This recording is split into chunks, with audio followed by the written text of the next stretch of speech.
To those who are listening. Let me just basically rephrase or reword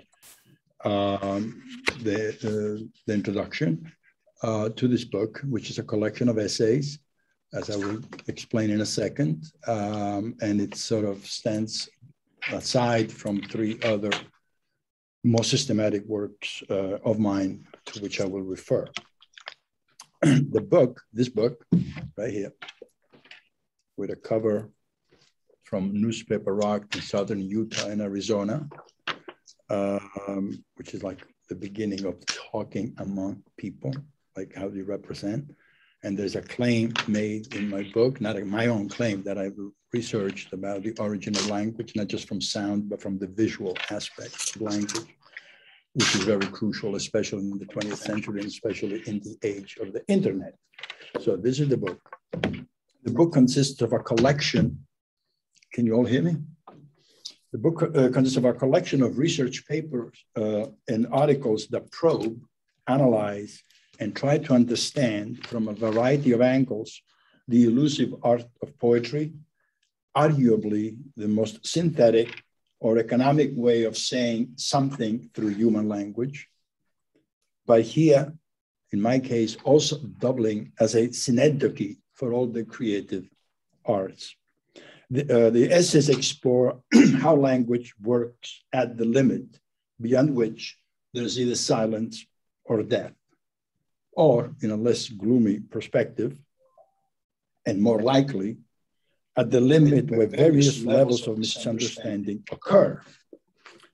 As the original title for this book was going to be Limitrophy, but my publisher thought wisely that that may not be a good title to advertise, but I've used the word concept limitrophy for my introduction.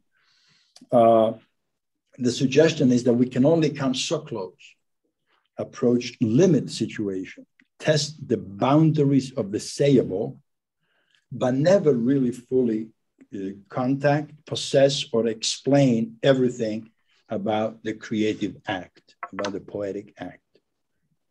I tried to show that there emerges a vocation in language when employed creatively to issue meaning-producing relations between the traditional big concept of Western thought, such as essence and existence, between immanence and history, between creating and interpreting, and ultimately between the known and the unknown. It is well known that after sound, at the origin of language, there is the visual sign, as I already hinted, from whence all different alphabets and eventually grammars derive over time. It seems that the very possibility of thought resides in this blurry continuum. Yet there hasn't been a dearth of interpretive schemes to make sense of it, as the history of philosophy in the West is replete with them. As philosophy became more and more rational, scientific, logical, or mathematical, the solutions proposed apply to common speech, to what has been called natural language, to a somewhat ordered principle based on regional logics, like institutional logics, professional logics, or meta-languages, as we properly call them.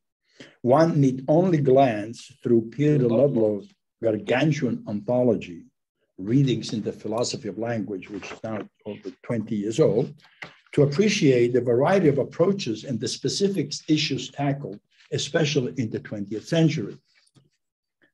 So I occasionally draw on a few of them to explain my itinerary and my excursions. In general, the emphasis here is really different. It concerns what language does outside the rational and logical domains. What happens, what and how something gets articulated before the incommensurable, the untranslatable, the unsayable, the utterly foreign, the shocking new, silence itself. Faced with these topics, more than the linguist or the philosopher, we must turn to the actors themselves, the poets or writers who execute, who actually do what the philosophers and the linguists then go on to theorize. This area of inquiry is called poetics, a term with a large and supple history, as we will see, but one that needs to sit between aesthetic literary criticism on the one hand and cultural hermeneutics on the other. We want to hear what the practitioners themselves have to say about this limiting condition, this in-betweenness. For when language works at the boundaries and discloses a dynamic space for interaction between two beings, it enables thought and reality to connect somehow.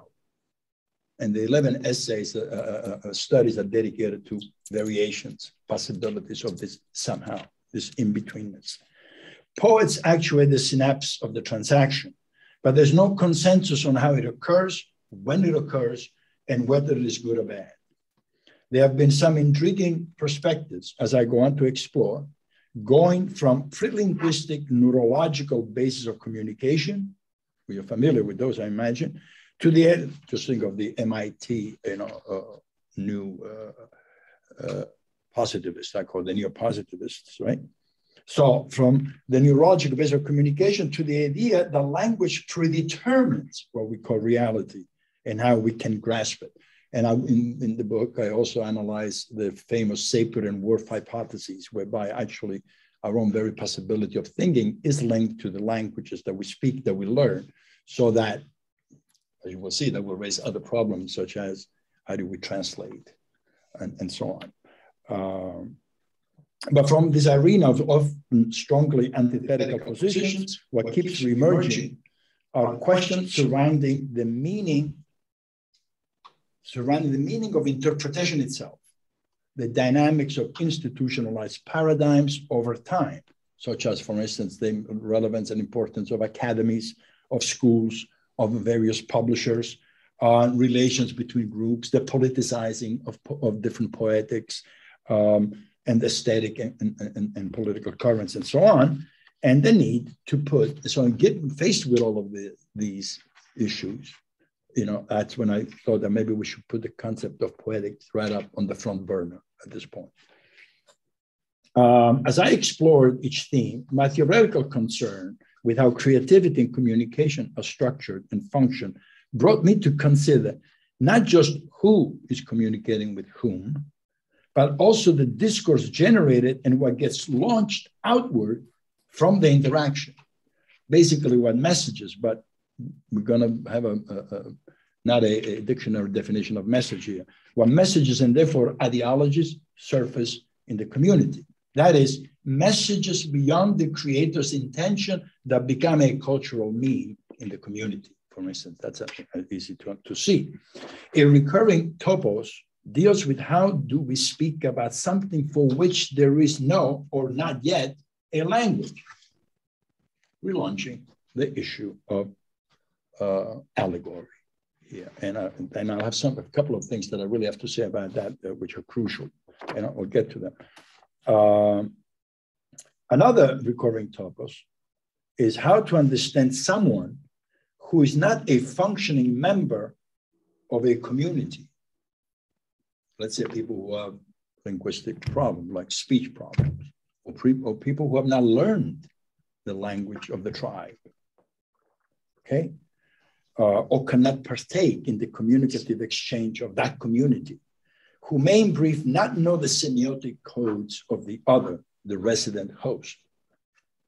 I've dealt with this in my work, for instance, on immigration, especially at the beginning of the 20th century. The problems of all the stages that are involved in when you move to different countries and you have to acquire the language, and then there's levels, and there's all kinds of stages of culture shock and so on. So that is in itself a huge problem. It's the problem represented by national versus foreign literature, which leads directly over the years, at least for me, into inquiries about canon formation, to which the last chapter is dedicated. What are canons? How do we come up with canons? Are they necessary? Okay, translation, about which I have a lot to say, and migration itself. In fact, one chapter is called Migration as Translation. In this, the papers, the chapters also double as an historical, philosophical inquiry into the core values of the humanities, how they evolved in modernity in specific contexts, such as the scientific, political, and ethno-anthropological communities. These are the ones in which I read a lot and I felt more comfortable dealing with. The slow but inexorable march towards reducing the space of action and philosophical relevance of the poetic. Another chapter deals with the fact that, many times critics and so on have announced, like, the death of poetry, the decline of poetry, what's poetry for, and whether or not for songwriters and rock ballads, perhaps a lot of poetry would have disappeared. But within the universities or within certain groups and certain communities and Penn and others, poetry is actually alive and well. It's just not maybe talked about that much.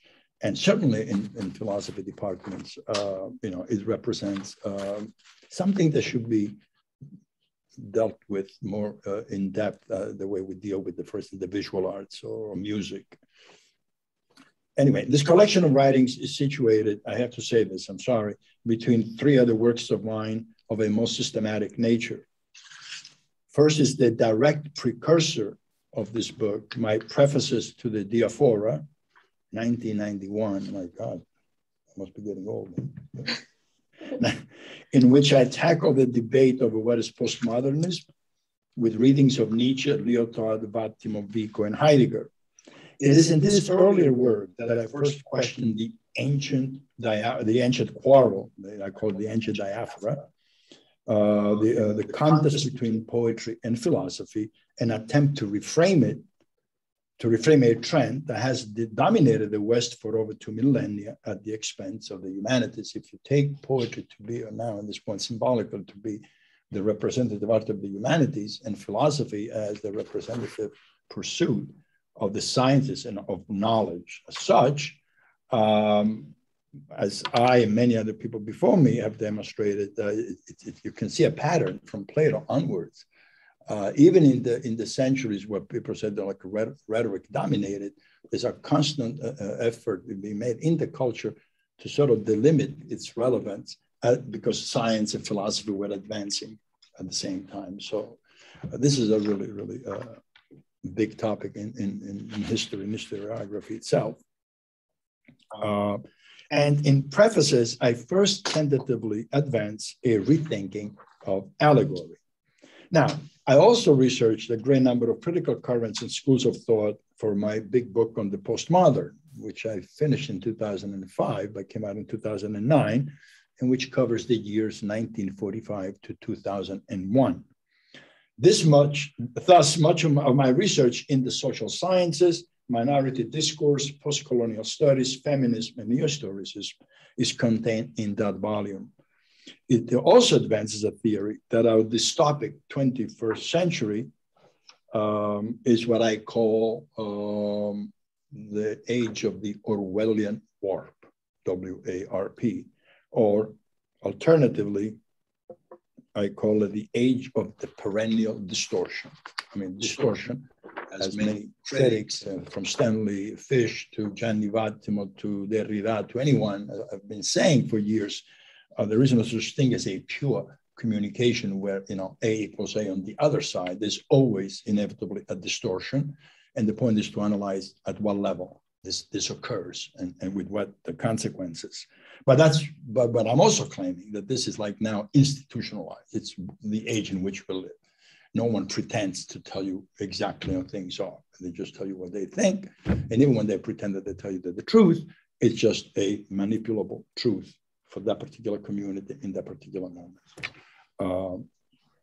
And then the third background, which I have to mention because there's a discussion about the relationship between theory and method, is a more systematic work of mine, actually a treatise, which is like nobody writes treatises anymore, right? It's like, who reads 400-page books? But in this treatise, I developed a theory of interpretation, which is based on discourse as the co-enabling factor in the theory-method relation. The word co-enabling is crucial in all of this.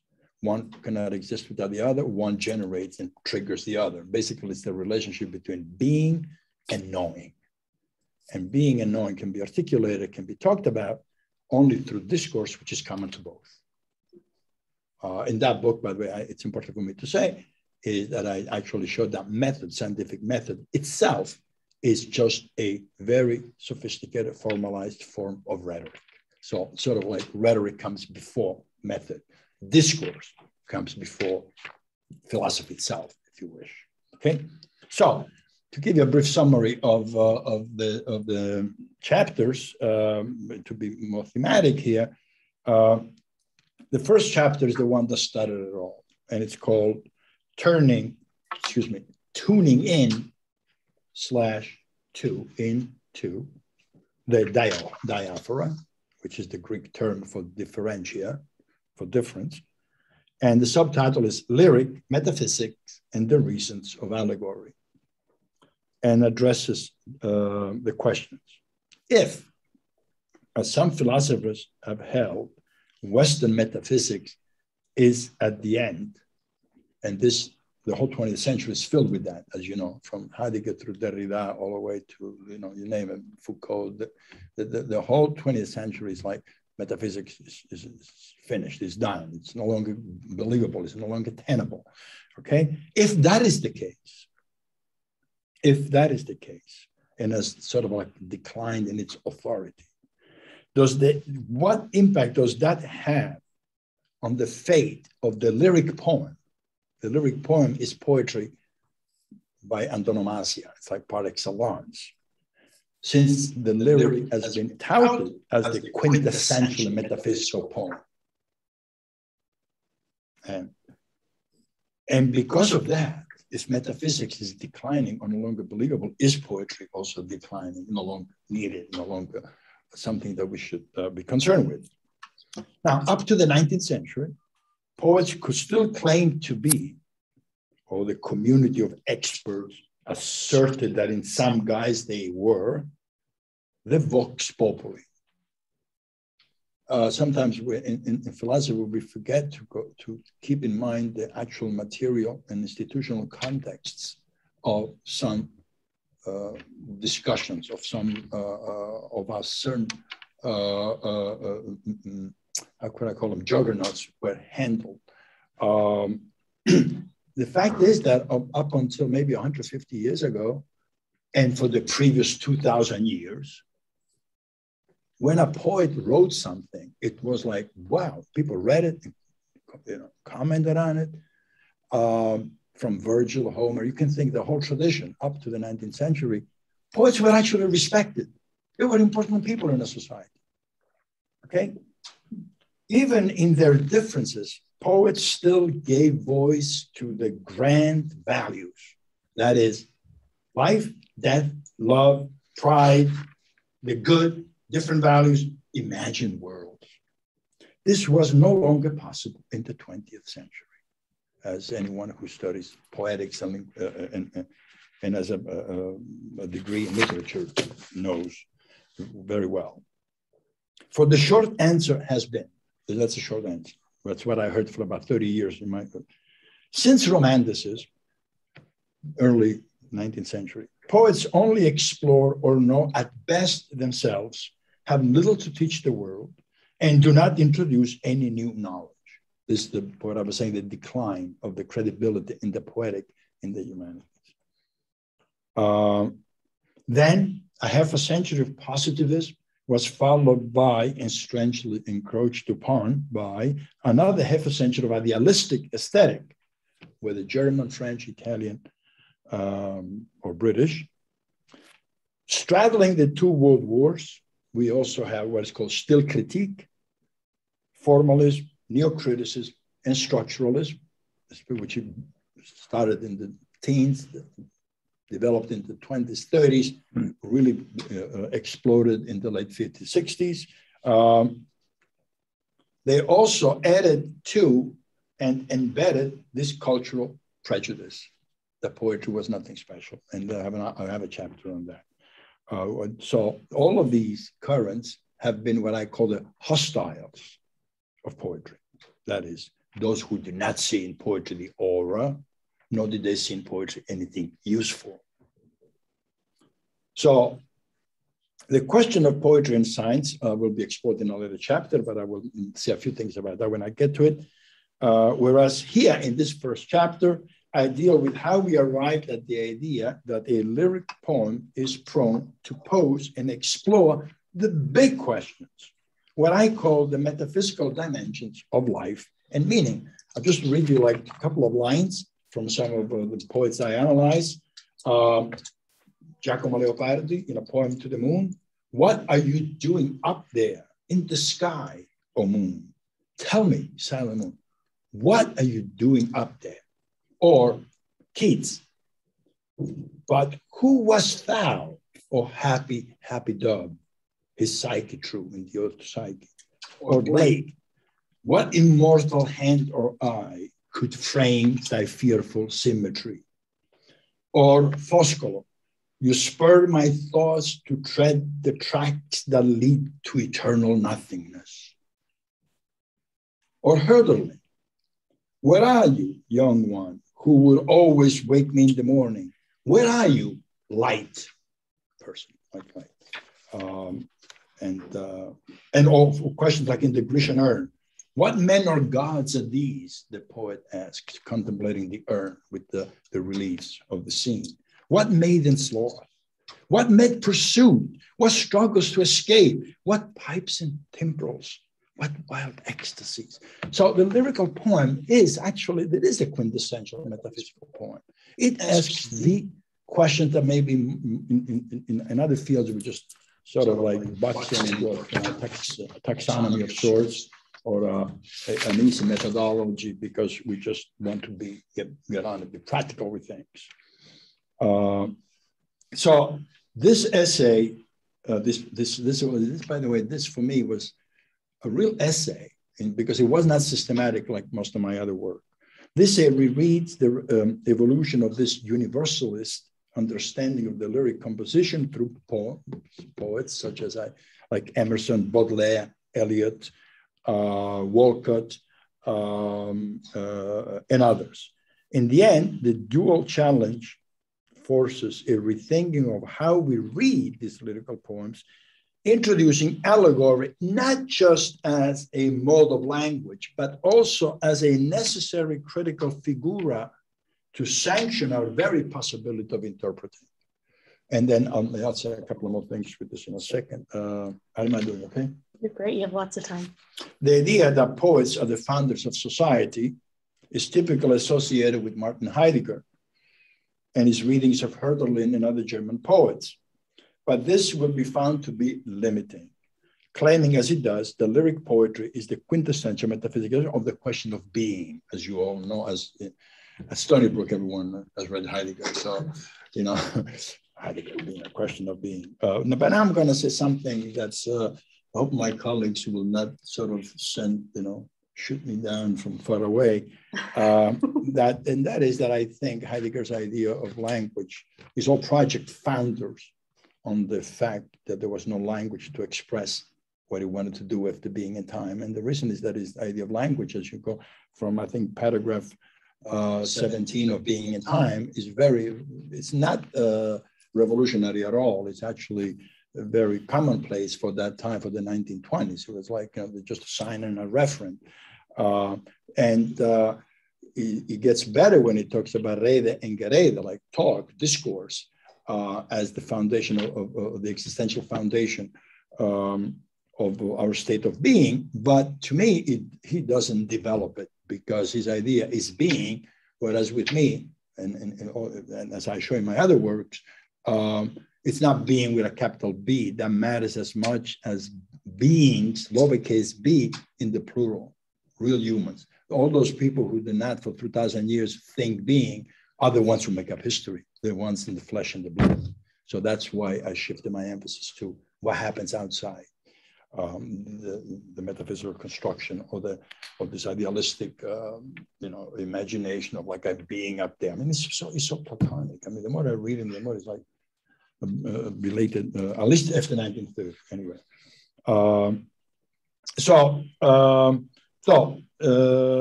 Okay, so to Heidegger, instead, I juxtapose the work of Giambattista Vico, the Neapolitan philosopher of the early 18th century, who had understood that the philosophical import of poetry resided in its giving voice to beings, like I said, lowercase being, actual human beings.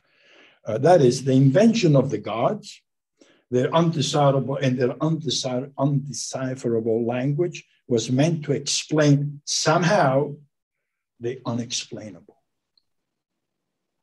At least give it a face.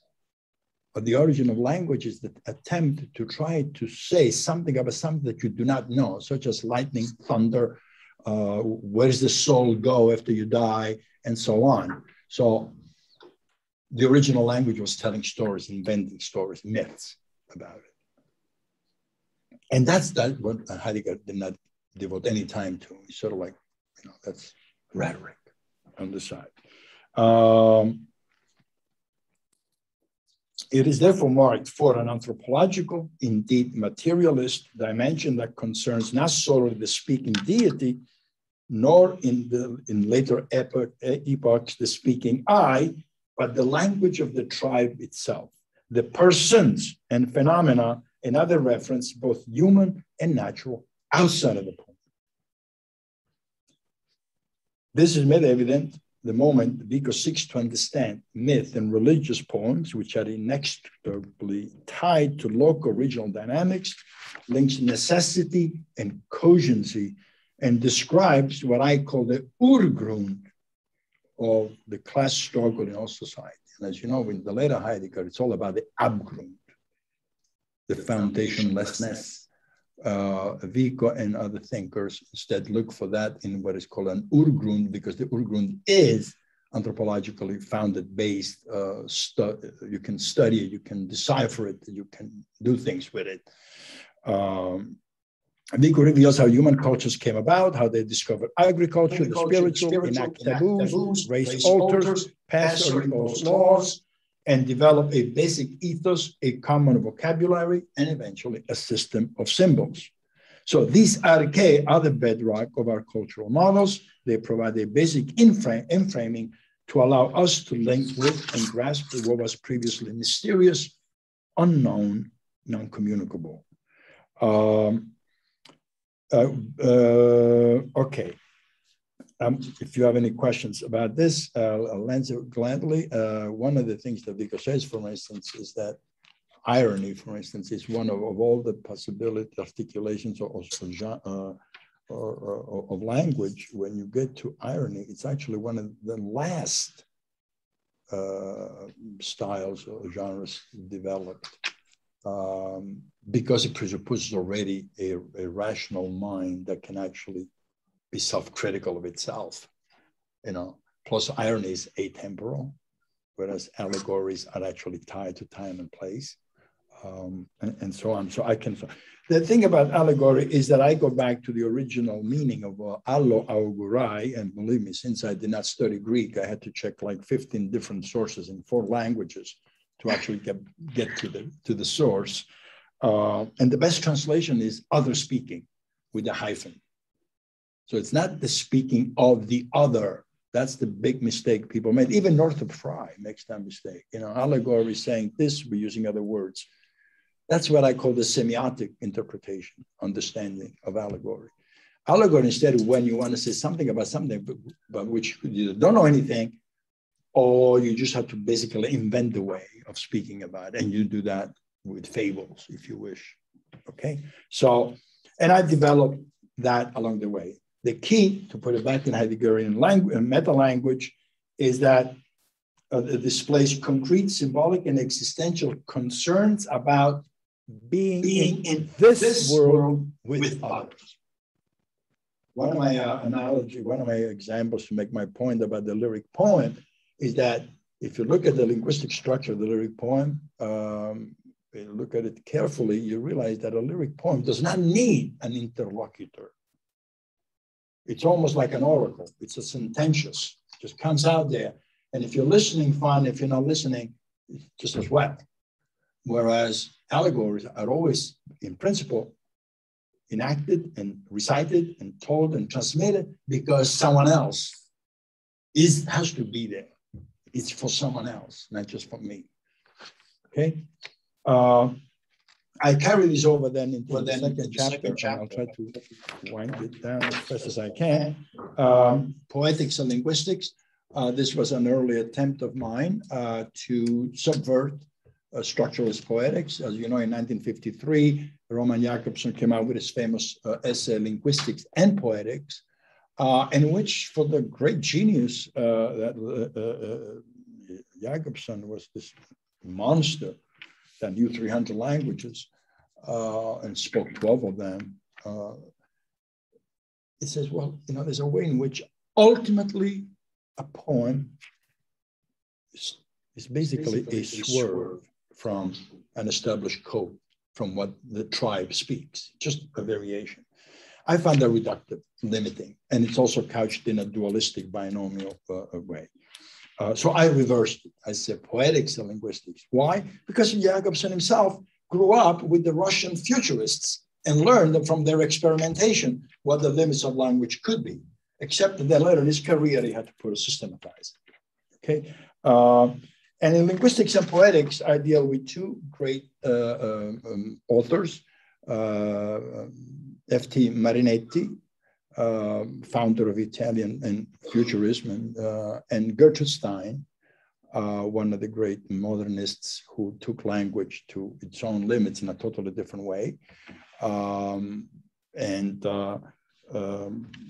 To show what I also say here, that the avant-gardes actually should be studied more, because they really do disclose new worlds. For instance, both Marinetti and Gertrude Stein, in a way, realized what had already been announced by Arthur Rimbaud and then by Friedrich Nietzsche, which is, as long as you express yourself in the common standard language, the language of the tribe, to use that expression, and you follow the rules of grammar of the tribe, it's almost impossible to come up with something totally new. You're going to have to break the language itself if you want to sort of disclose something that you did not know, which may be enrich us or may us, again, disclose new possibilities of meaning and of creation. The third boundary that I explore is, again, that of it's in Nietzsche. I did an earlier study about Nietzsche and the aphorism. Many years later, I went back and tried to explain why is it that the author who had mastered the art of the aphorism is a kind of like a crystal clear utterance, a short paragraph, usually brilliant by anybody's account. Why is it that all of a sudden in 1881, he writes, Also sprach Zarathustra, an allegory? And believe me, I've gone through a lot of this. I mean, it's like the philosophers have problems with Zarathustra, precisely because you have to look at it as a poetic construction, which has philosophical meaning, which gives back to myth its philosophical relevance and its historical relevance and its anthropological relevance. We like the Nietzsche instead, who just says, you know, European bourgeoisie, blah, blah, Wagner, blah, blah, and so on, because it's very clear cut. I mean, it's like the genius of like crystal clear speech. But when it comes to Zarathustra, most of the philosophers who analyze Nietzsche seem to founder somehow, with a few exceptions, of course, but I will not get into that now. Farther down, then there's something that I did for the American Anthropological Association, and okay, and the other thing I want to say, because I don't want to take too much of your time, but is two of them that I have to mention. One is chapter 5 is Poetics and Science, Poiesis, Techne, and Logos, derived from a conference I held at the University of Hartford. The claim is made against over 2 centuries, both with roots in the 17th century, of theorizing that poetry is rhetorical and science is methodic. I already alluded to this, briefly. That actually poiesis is the greater of the 2 categories, and that informs the construction of method itself. By relying principally on the image, poetry sets the stage for specific uses of images in culture, and this includes the metaphors used in science to explain metaphor. There's books on this, on like the language used by scientists. And you'll be surprised if you study basic physics, all the metaphors about electricity, for instance, the flow of things, all the metaphors used in science, metaphors that have been created by poets hundreds of years before. It's the only way we can actually understand, because physics has reached a level of sophistication that we really cannot understand. And maybe, even the mathematicians have to sort of use figures of speech in order to convey something which we cannot even imagine what subatomic physics is like, or what, was there at the Big Bang. So science and physics itself has to rely on a host of metaphors which the poets have created a long time ago. And in this paper, in this chapter, I show how up to for instance, the 18th century, poets were, at that time, they could still keep up with whatever was going on in the natural sciences. So there were like a lot of their writings were scientifically informed. And I have some questions on Darwin, the grandfather, and other writers of the Enlightenment who wrote in verse to convey the latest scientific discoveries that were being made, and which everyone was paying attention because it was exciting. And the last one I want to just mention that's in this book, which may be of interest to you, and it's over here, it's just like a test, I'm really put it down as a kind of a proposal for a future study. Again, there's been people who have suggested this. I'm not being utterly original. The point is it's original to me in the sense that I'm dealing with 2 major topics that have occupied my professional life, and that is translation and migration. And I just discuss how they are, the analogies between them.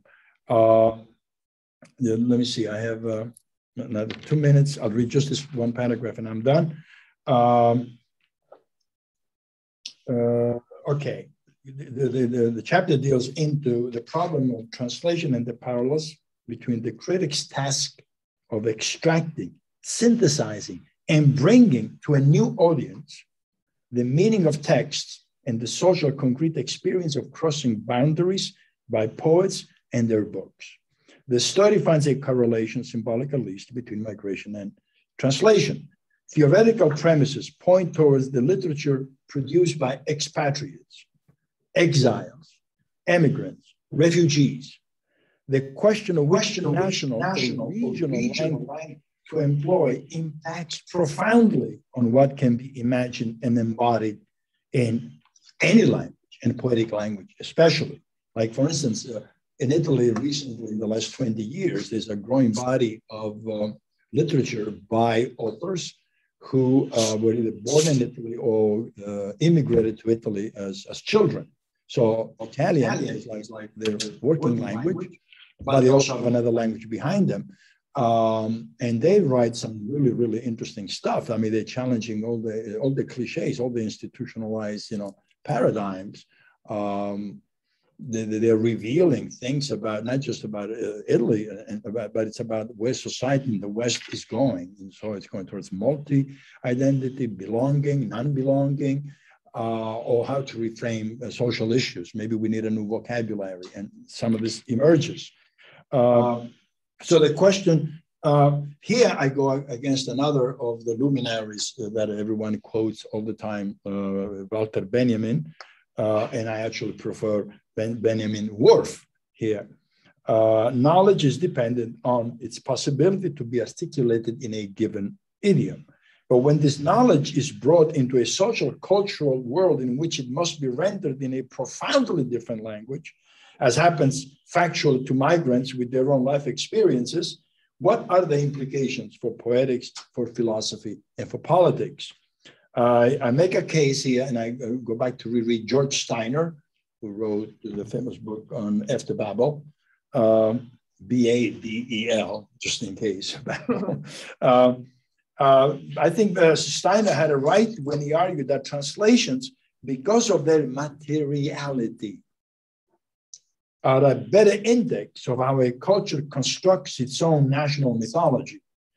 But he also makes the case that translations are possible, despite what most argue is like a loss in the everyone says, like, in translation, you always lose something, The Italians came up with an expression, la bella infedele, the beautiful unfaithful, with the myth. Why? Because there's been a mythology, getting back to Plato, I think, that, there's an original which you can never reach. And, the beauty of a poem is only in the original. Okay, good. How many of you know Spanish well enough to read Don Quixote? How many of you know Russian enough to read, Eugene Onegin? How many of you know Aramaic to read the Gospel in the original? We neglect how 80% of what we learn comes through translations, and people go to battle over a mistranslation. So I think that should be given philosophical, kind of cogency and authority, if you wish. Steiner makes the case that not only the translations are possible, but that the idea as a concept and the reference can and do go across in a translation. It's not just a question of finding the competent translator. But again, if the translation does not reproduce the original talis et qualis, well, as we said earlier, there is no such thing as not having a distortion vis-a-vis some sort of an original primum mobile or perfect idea. So translation is actually, you would say, like a laboratory in this sense, to analyze exactly what counts, what doesn't count. And because it's material, there's a historicity to it, there's a materiality to it, which we often forget when we just talk about, highfalutin concepts. And then the last one is a chapter. I also have a chapter on an American poet, professor of English, who after graduate school decided to travel the world, and he ended up in Korea. And he found a job there as a professor of English, and he taught there for 35 years. And every time coming, and it was fantastic. Madison Morrison is his name, because he dedicated his life to actually creating a work of art in 26 volumes in which various schools of Taoism and Confucianism and some of the Eastern religions and cultures, wedded with some of the best of the European avant-gardes. His work is really, really incredible, and it's a good suggestion. To me, makes me appreciate that when people live in another country and write in a different language, so to speak. And then there's the chapter on canon and canon formations, which is more traditional studies. It's less of an essay and more like a study, an academic study of how canons, why they exist, why they're necessary, why we get upset with them, and why we cannot not study them. And I have a whole bunch of other stuff, but I'll stop right here. And I would like to thank you for being so patient for listening. If there are any questions, I can elaborate on some of the aspects or some of the. How did I do, Stephanie? Did I get a passing grade? You get an A+. Thank you. Okay, it's now time for questions. I'm gonna try and fix up the technology. So we'll let in-person people ask questions first while I figure out the tech really fast.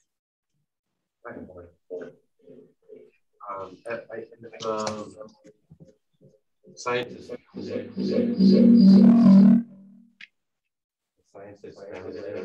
can use that language. I know that's not the language that you use. I'm just curious what makes science distinct within that field of poetry, and then also what would make poetry distinct from science? Okay, well, a couple of concept that we can start. First of all, in general, you can safely say that science is denotative and literature is connotative. That we learned early on. Two, science claims to bring us knowledge of the world, of the material world. And if you go back in history, that's not something to laugh at, because, just think of, the Great Plague, like we didn't know anything about the human body, how it works, etc. So science made those advances. You might say the science is always concerned with the material, with the concrete, in the sense of like knowing nature. Whereas maybe poetry and literature has been concerned with the greater picture of the meaning, the sense of the universe, and in a more restricted sense, values in a community, like death, pride, nation, silence, So you might say that their horizons were like slowly moving apart, if you wish. And as I said, up to the 18th centuries, you could have poets that knew all the science available and scientists who could write verses. Imagine that. That's one. So that's a general. The other one is that science has built as the institution of the scientists, the laboratories, the academies, from the Renaissance on, like 1500 on, started growing and basically elbowing and displacing the humanities. Not so jurisprudence, for obvious reasons. That has continued to save its tradition and strengthen them with various changes, such as going from Latin to the national languages and so on. But then by the 20th century, the primacy of science based on the visible developments in technology made it clear that science was important, had something to tell us, that you have degrees, you have a cursus of study, that you have professions, and that how we organize our world, our material world, does depend on the technology, what the scientist tells us. Whereas what the poet was telling us was like, again, just ideas about coexistence, ideas about primary values, something more about social life of the individuals as opposed to the real material life of how things work. And nobody would want to go back. I mean, after what science has given us, the point is that this has been happening more and more at the expense of not requiring people to learn what literature is. And by extension, the humanities. For instance, anyone who's my age or older, which means most of humanity, as children, they were taught to recite and memorize poems. That has gone out the window in the last 50 years. I'm not saying that we should replace one with the other. I'm just saying, that actually scientists, could use some courses in literature, and the literati should read our dear chair, Bob Crease, who explains, who was our chairman had just won the Lord Kelvin Prize for actually translating into common language, common English, very complex concepts of physics. So we need more people like that who can do this, who can bridge the two, because one without the other cannot really exist at this point. I don't know if that really answers the question. We have a question from Ed, and hopefully we can. Who's that? Who's that? Ed Casey. Okay. Yes. Can you hear me, Peter? No, I don't hear you. He's going to be muted.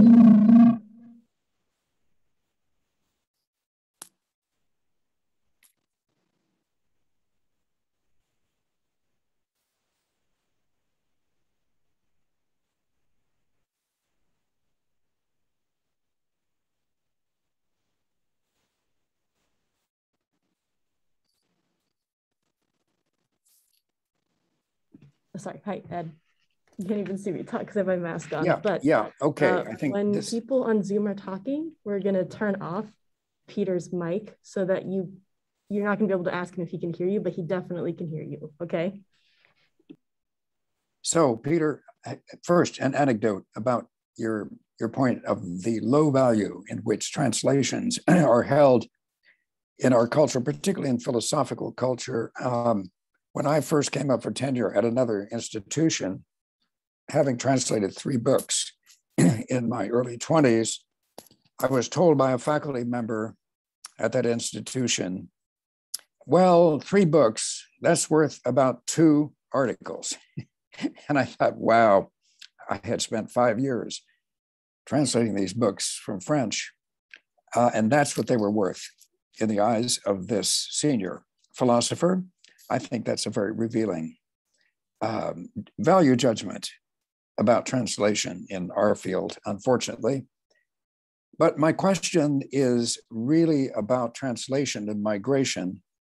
I'm sure you know Hannah Arendt's claim that no matter how long she spent in the United States and no matter how much she came to master English, both spoken and written, and she certainly did that, the German language remained with her throughout in a way that defied translation. It was a kind of a priori, existential a priori feature of her entire life after she moved to America.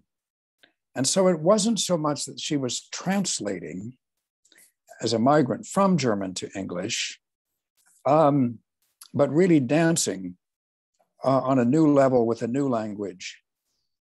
And that corresponds to some of my experience with Spanish, which I have not mastered, but which I have been studying for years. And I have a feeling that when I move to another language like that, particularly as an adult, I'm not really translating from English to Spanish.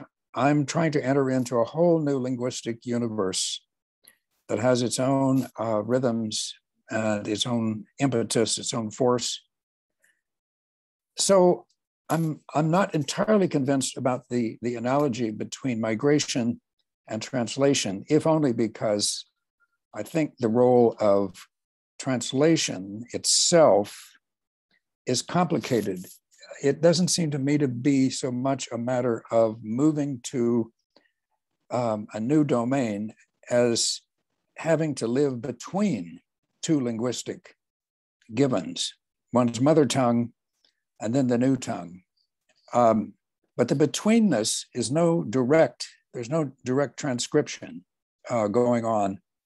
It seems to me it's a struggle and a tension that migration to another country, another culture, another language brings in as an actually very complicated challenge. And those are just my thoughts on this. I wonder what you thought, even though I love your effort to write about the parallel between migration and translation. I love the general idea, but when it gets down to really translating from one's mother tongue to the new tongue, I'm not so sure. I think that's actually a rather delicate issue. That's it, yeah.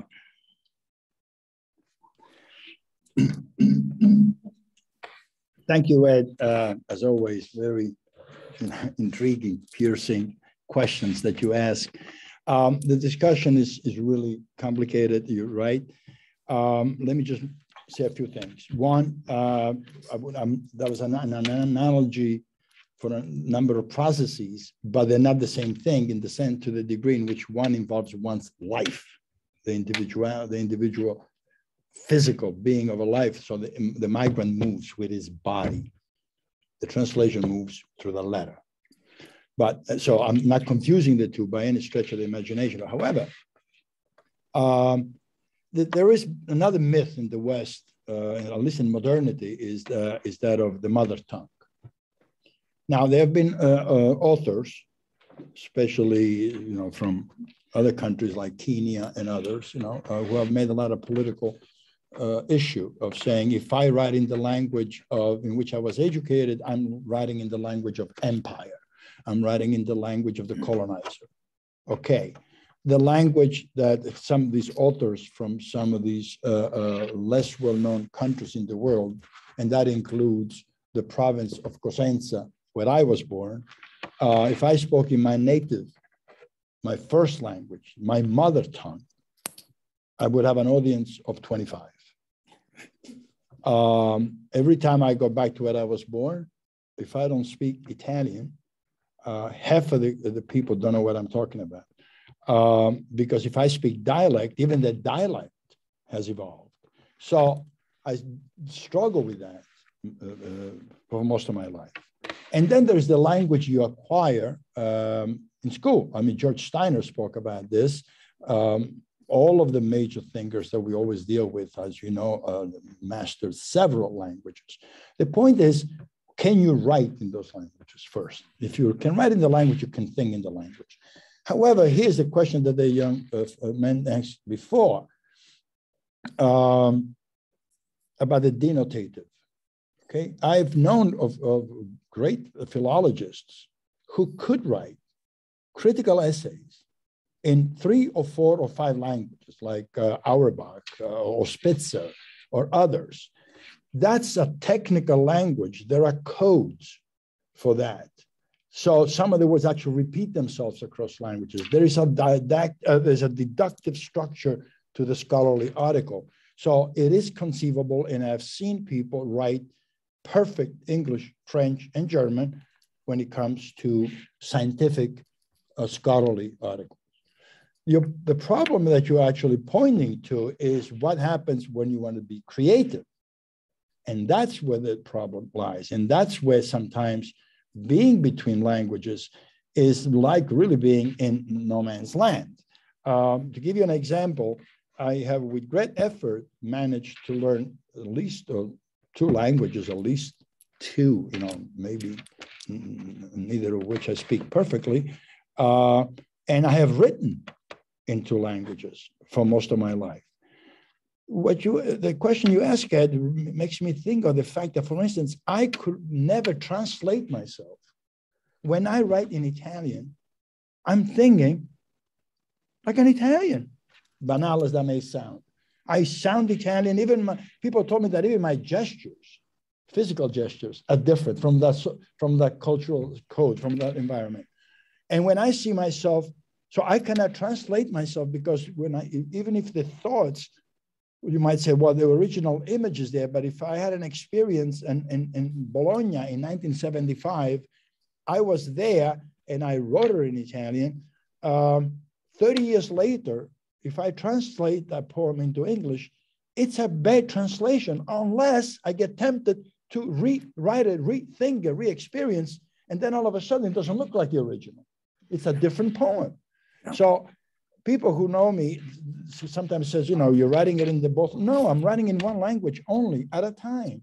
And then I had to have people translate me, and then I can sort of correct formally something, if anything. So it's a space that needs to be explored further. I mean, really existentially, in terms of existentialism, in terms of hermeneutics, because what begs the question of, again, the original. Is there such thing as an original? What is the meaning of this original language? What about children who grow up with parents that move every year and by the age of 10 speak 4 languages? I once asked a question to my colleague Herman Haller at Queen's College, who was born and raised in Switzerland, speaking German, went to school, all the schooling was in French, and he became an expert in Italian dialects. And he's been living in the United States for 40 years. So he has it's a smaller version of what Jacobson must have been like, because once I asked a psychoanalyst, he goes, in what language does one dream? And that's not a minor question. I mean, and I said, well, in psychoanalysis, maybe the language is, I don't know, it's images. But the fact is, in what language do you dream when you actually can say the same things, and 80% of your life you can articulate in 4 totally distinct national codes? Yeah. So I'm going to leave it as an open question, Ed, and I hope when you get back here, We can sit down, have coffee, and tease this one out. But there is a non-space, a non-existence in between the two languages in the same person. That's why I mentioned that this literature of these new writers in Italy and Germany. I know about them. I know them less well. Who think and write in Italian, and immediately the establishment says, "But that's not the way we say it in Italian." I say, "Well, what about the fact that if you say it differently, you have to think differently? How much can you say that one does not know the language well enough? If you live in a country 20 years and you are educated in your school and you're interested, you can never, at one point we have to stop saying, oh, well, this person is not a native speaker, you know, because when it comes to, for lack of a better analogy, when it comes to 80–90% of who we are and what we are, we can say the same things in two languages and we can get by. But the difference here is the difference in the creativity and the didactic aspect, the technical aspect of the language, which can be mastered, and people do master those, like journalists, for instance, and so on. But thank you. Thank you. Thank you, Peter. Okay, mute myself. Is it me now, Stephanie? I think so. Peter, thank you. And I hope you can hear me. Again, if you can, just raise your hand. Yeah, fine. Inevitably, this being me, so thank you for the presentation. Inevitably, this being me, there will be more about translation. I would be fascinated to be part of that coffee conversation, by the way, with you and Ed on these questions. And I think it's intriguing to me how the ethnocentrism that we still attach to languages, the assumption, which you and I know very well to be false, that the majority of people are monolingual and that's the normality of life. Well, as you say, you know, as an Italian, I as a Tuscan grew up with two languages, with a dialect and a standard language. So never mind. But the questions I have for you are: A, listening to you, I was thinking of that monumental and controversial piece, which is Barbara Cassin's vocabulaire des philosophies européennes, dictionnaire des intraduisibles, which was actually, of course, being called untranslatable in the title, was then translated by Emily Apter and Jacques Ezra and Michael Woods as the dictionary of untranslatable. And I'm thinking of how your work, in a sense, is also linked to that paradox that, as a colleague, Michael Cronin, commented on that work, untranslatability does not exist in the sense that it only spurs us to translate some more. And that's what untranslatability is. It's the constant sort of wanting us, or the constant stimulus for making us translate more. But so I'd like you to comment on that. But the other question that I have to you is, I was thinking of something else. I was thinking whether, given what you were saying about that diatribe, that dichotomy between the humanities and the sciences, and where the position of philosophy might be, and so on, would a less antagonistic way to think about that be precisely translation? So to think of the humanities and the sciences as ways of translating between the two, on condition, of course, that the translation goes both ways. But then I would say a good translation always goes both ways.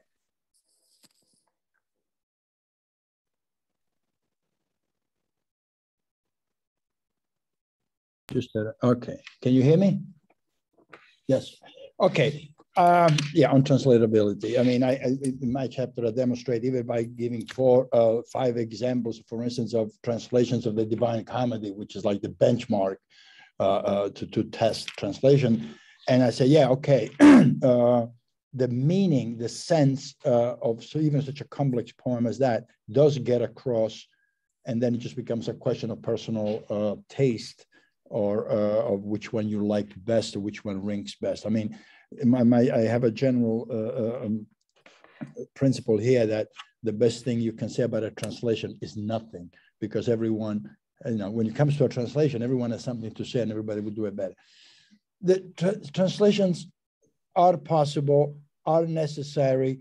We may not like or not like them, but I think the whole culture depends on that translation. And the fact that you lose the original is the key here. That makes them important.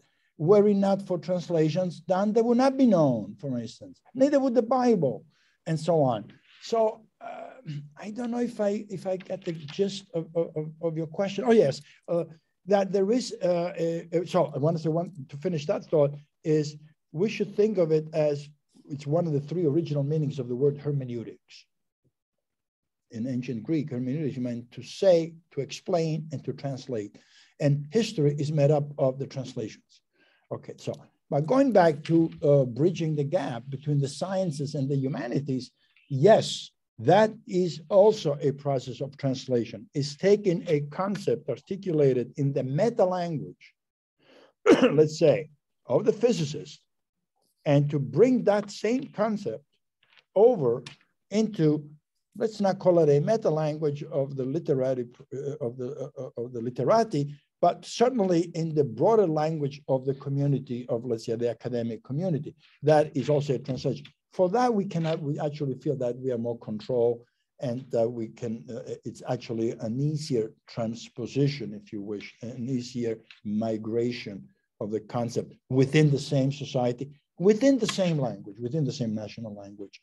But I don't know if I totally answered that question, but again, even with you, one of these days, I'll stop by, we'll continue this discussion, because obviously it's very close to my work and your work, because you also been working and living between three languages and so on. With pleasure.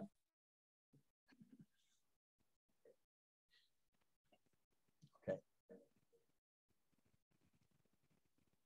So we're done.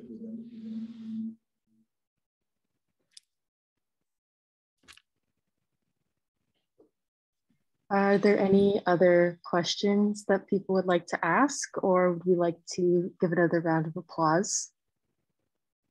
Questions? All right, I think we're good. So thank you everyone in person and on Zoom for coming to today's talk. And I hope you guys have a great December and enjoy the rest of your semester. So another round of applause, please. Thank you, everyone. I really appreciate you coming out and for your time, and all of you. I'll be around the whole semester, next semester. Write to me, and I would love to continue this conversation over coffee or over a martini, as the case might be. Thank you so much. Thank you. Thank you, David. Thank you, Willow, everyone. Thank you, Alyssa. Thank you, my audience.